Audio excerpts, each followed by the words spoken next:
Olá, queridos irmãos, 10 anos de Igreja Adventista, cheguei a algumas conclusões e eu quero compartilhar com você que está iniciando nesta igreja, ou você que saiu da igreja, ou ainda você que pensa em sair da igreja. Eu fui diácono da Igreja Adventista, ancião da igreja, fui líder do ministério pessoal, fui capelão do Clube de Desbravadores e Aventureiros. E eu quero dizer para você a conclusão que eu cheguei nesses 10 anos de Igreja Adventista. Eu quero deixar bem claro aqui que este vídeo não é para falar mal da igreja. Porque eu tenho certeza que já tem gente pensando que, de alguma forma, eu vim aqui para criticar a igreja. Não é isso.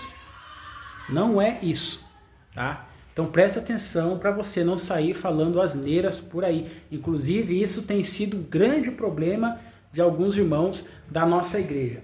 Deixa eu pegar aqui, isso que eu vou falar agora, né, tem muito a ver com alguns estudos. Nesses 10 anos eu cheguei a algumas conclusões e uma delas tem a ver com a lição da escola sabatina, que está sendo estudada pela igreja agora, com este livro aqui, Conduta Sexual, presta atenção, e também este livro aqui, que é O Grande Conflito da Igreja Adventista do Sétimo Dia. Então o que acontece? 10 anos, de 2015 para cá, algumas coisas mudaram de lugar. Algumas coisas mudaram de lugar. E, irmãos, 10 anos é muito pouco. É muito pouco para mudanças muito bruscas. Você aí que está há 30, 40, 50 anos na igreja, você já viu muitas mudanças, mas com 10 anos de igreja, muita coisa mudou. Muita coisa mudou. E hoje eu repenso algumas coisas. Esse vídeo é para você que acabou de chegar na igreja, que tem aí até 3 anos de igreja, ou mais, 4, 1 ano, meses. Saiba de uma coisa. Esse vídeo é para você, para que você não se surpreenda com o que você anda vendo. Para que você não se surpreenda, tá bom? E para você também que saiu da igreja com pouco tempo de igreja, esse vídeo também é para você, tá? 2015, fui batizado na igreja. A igreja ainda estava num pico diferente. JA acontecendo, os hinos eram diferentes. A pregação era diferente, não recebia, como muitas vezes hoje recebe, o nome de palestra, né? E há sim, nesses 10 anos que eu percebi, uma crise de identidade da igreja, tá? Igreja essa onde eu pude aprender tudo o que se pode aprender em relação às profecias. Por isso que eu falei que ia mencionar aqui a lição que nós estamos estudando. Esses 10 anos, tá? Aonde eu quero chegar, meus queridos irmãos? Quero que você preste bem atenção aqui. Aonde eu quero chegar? Esta igreja passa por momentos difíceis. Você está entendendo o que eu estou querendo dizer? Olhe ao seu redor. Você que tem mais tempo de adventismo do que eu, olhe ao seu redor. Se eu, com 10 anos de igreja, já estou percebendo tantas mudanças, você que tem mais tempo do que eu aí, já deixa aqui nos comentários o que mudou. Nós não estamos aqui para criticar, não é isso. Não é isso. Porque eu creio que essa igreja é a igreja do povo de Deus. E isso não é exclusivismo, porque eu também creio que Deus tem os seus filhos sinceros em outras igrejas também. Ovelhas que estão em outros apriscos. Deus tem, irmãos, Deus tem. E eu estou falando aqui como alguém que era ativo na igreja, e que é ativo na igreja. Preguei na igreja várias vezes. E uma das coisas que mais me assustaram foi quando eu preguei na igreja sobre justificação pela fé, que é o que a igreja ensina. A igreja realmente ensina isso. A igreja adventista nunca ensinou que nós somos salvos pelas obras. A igreja adventista nunca ensinou isso.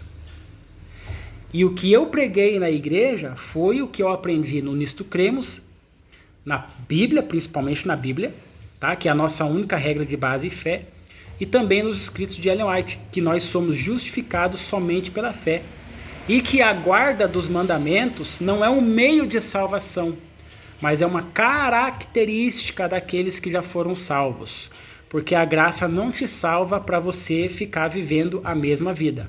Você é transformado para realizar as boas obras.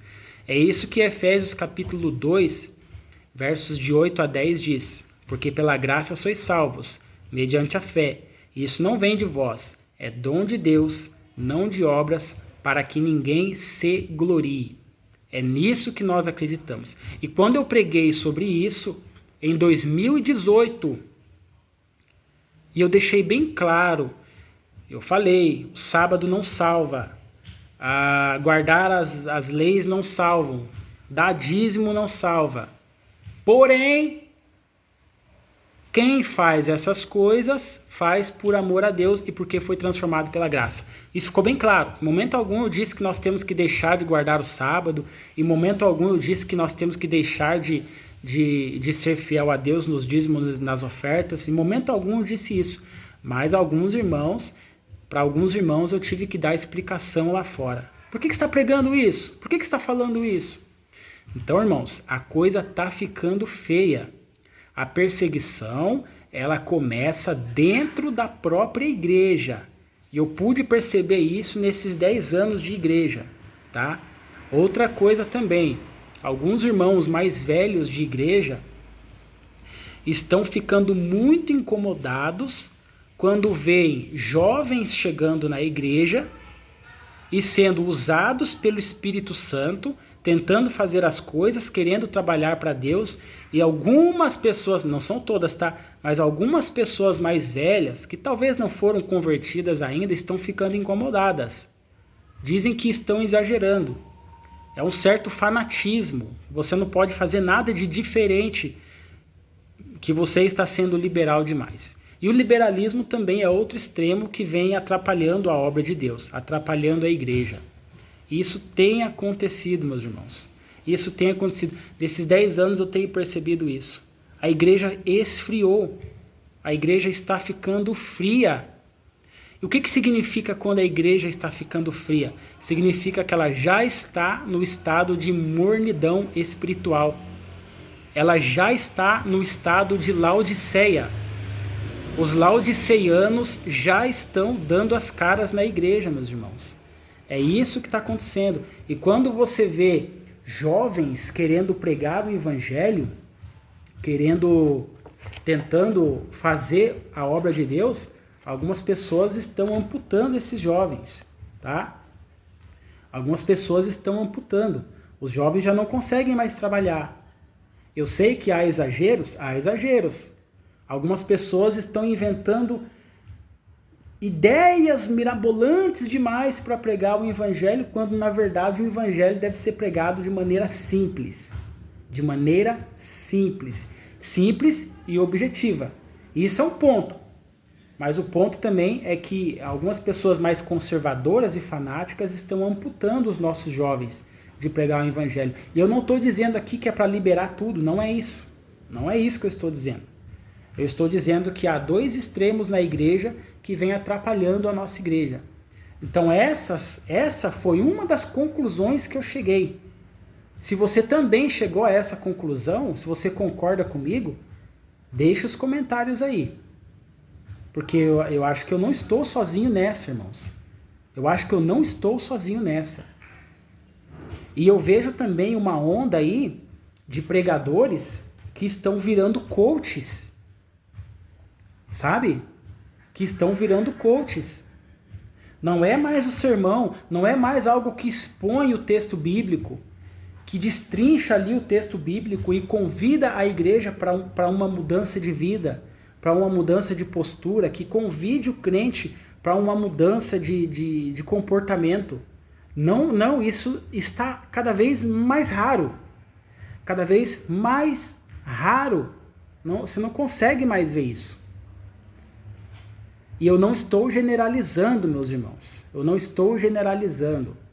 Por quê? Eu estou percebendo também outros movimentos. Eu já vou falar com vocês sobre isso. Mas a questão é que a coisa está ficando feia. A coisa está ficando feia. Tá? Isso eu tenho percebido. E é lamentável isso. É lamentável.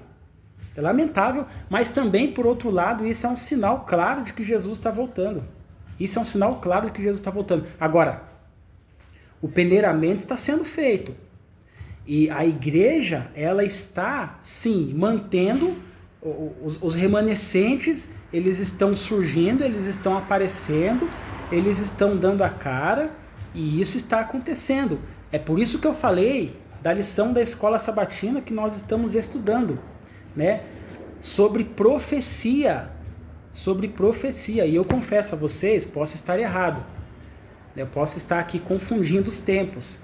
Mas já há algum tempo nós não estudávamos na lição da escola sabatina coisas relacionadas às profecias. É o forte da nossa igreja. O forte da nossa igreja é conhecer as profecias. E foi isso que me trouxe para essa igreja. Quando eu era novo de igreja ainda, eu comecei a estudar as profecias afinco, comecei a entender, comecei a querer trabalhar para Deus, mas uma coisa que mais me assustava é que alguns irmãos mais velhos diziam assim, isso aí é o primeiro amor, logo passa. Como se ser quente no início e depois ir esfriando fosse algo normal. Parece que a igreja já está acostumada com a mornidão. Parece que a igreja aceitou a condição laodiceana. É isso que parece. Então, meus amigos, ainda que a nossa igreja esteja ou pareça estar caindo, ela não cairá, ela continuará em pé, mas somente aqueles que estiverem firmes, porque alguns estão entrando no estado de mornidão, e não são poucos, são muitos. Muita gente está entrando no estado de mornidão. Mas a igreja em si, ela está se levantando para estudar as profecias porque ela continua viva. E por que eu falei do livro Conduta Sexual? Porque se você for olhar para as outras denominações, quem está falando disso aqui? Quem é que está falando? Isso aqui é um tabu nas outras igrejas. E Ellen White lá atrás já se preocupava com esse tipo de assunto aqui. Coisa que muitos não estão se preocupando. É claro que nesse assunto de conduta sexual, existem vários subnichos aí, vários assuntos, mas eu quero falar apenas de um deles: pornografia. Ellen White já falava disso lá atrás. Basta você ler esse livro aqui. Leia esse livro aqui, você vai ver que Ellen White já falava lá atrás.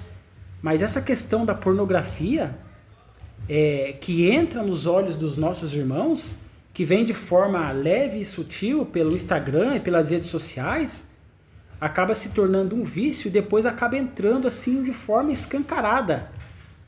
Ele começa, dizem que os nossos olhos são as janelas da alma, né?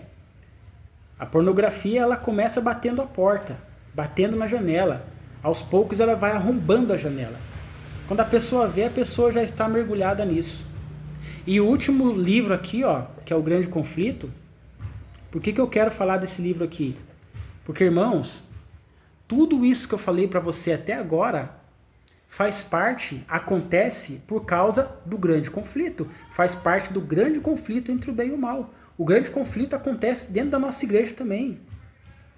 A gente fica pensando que os nossos irmãos são aqueles que trabalham para trazer pessoas para Jesus e para proclamar que um grande conflito existe, que Jesus é o lado vencedor, que Jesus está voltando, tudo aquilo que você já sabe. Mas muitas vezes esse grande conflito, muitas vezes não, na maioria das vezes, ele acontece dentro da casa dos nossos irmãos, dentro da nossa igreja. A igreja já tem dois lados. Dentro de uma igreja já tem dois lados. O número de pessoas não convertidas, eu não sei, porque é Jesus quem leu o coração das pessoas, ele é muito maior. E a perseguição vai começar de dentro. Agora, eu pergunto a vocês, qual igreja está falando disso? Por mais que a nossa igreja tenha todos os defeitos, esteja passando por algumas crises, qual é a igreja que está falando disso? Então, esse livro e também a Bíblia, claro, a Bíblia principalmente, a Bíblia é a nossa única regra de base e fé. Mas assim, tudo que a igreja vem pregando, isso aqui é uma pregação da igreja.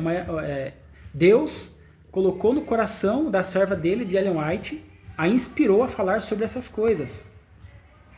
Isso aqui é a pregação da igreja. A igreja está falando sobre essas coisas. Está falando sobre família, está falando sobre profecias. Então, por mais que pareça que a igreja passa por uma crise, pareça não, ela realmente passa por uma crise. Mas dentro desta igreja cheia de falhas, tem um pequeno povo remanescente, a igreja invisível de Deus, que se mantém fiel, se mantém firme até a volta de Jesus. Então a conclusão que eu cheguei também é essa. Eu cheguei à conclusão, primeiro, de que muita coisa está mudando, de que pessoas estão se afastando, mas não estão saindo da igreja. É pessoa que passa a vida inteira dentro da igreja, mas já está afastada há muito tempo. Mas que também Deus está levantando o seu remanescente, o remanescente fiel, a igreja invisível de Deus. E eu vou dizer para vocês que são adventistas nominais, mornos, e eu tô falando para mim também, tá?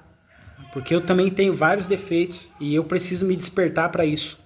Que se nós não realizarmos essa obra, a obra de levar o evangelho adiante, pessoas de outras denominações, Ellen White disse isso, pessoas de outras igrejas se levantarão para terminar a obra que nós não concluímos. Então presta atenção nisso. O que você tem feito? Como tem sido o seu sábado? O que você tem feito nesse dia? Eu estou falando para mim também, irmãos. Isso é para mim também, essa palavra é para mim. Então assim, não dá mais para ficar brincando de cristão. Não dá mais para ficar brincando de adventista. E as pessoas estão brincando. O que era sermão, hoje virou palestra. O que era admoestação, hoje virou passar a mão na cabeça. Tá bem complicado, irmãos. Tá bem complicado. Essa crise, esses dois extremos. Se você fala de amor, as pessoas reclamam. Se você admoesta, as pessoas também reclamam. Tá difícil encontrar esse equilíbrio. Então, eu digo para vocês, eu continuo firme nesta igreja, com a esperança e com a fé de que Deus está levantando, já levantou o seu remanescente fiel, mas que muitos dirão naquele dia, Senhor, Senhor. E Deus dirá, afasta-te, que eu não te conheço. É isso.